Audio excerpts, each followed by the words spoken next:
দেখো এখানের বয়স্ক মানুষ কি সুন্দর করে এইসব গাড়ি দিয়ে চলাফেরা করে। এটা একটা গির্জা, আমাদের দেশের মতো মাইক।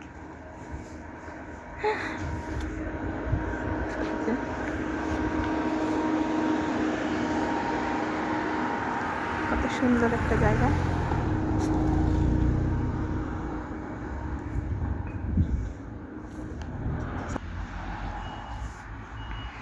কত সুন্দর একটা জায়গা আসছি, দেখছ?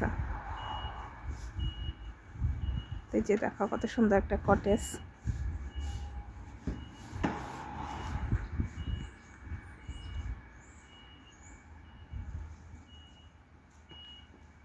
দেখছো বাংলাদেশের মাইক মনে হয় আজান দিবে, ওদের এটা গির্জা। যাই হোক, আসছিলাম ডাক্তারের কাছে, কিন্তু ডাক্তার আজকে আর আসে নাই, চেম্বারে বসেও নাই। এ কারণে যেতে হচ্ছে বাসায় এখন। তো সবাই ভালো থেকো, আল্লাহ হাফেজ।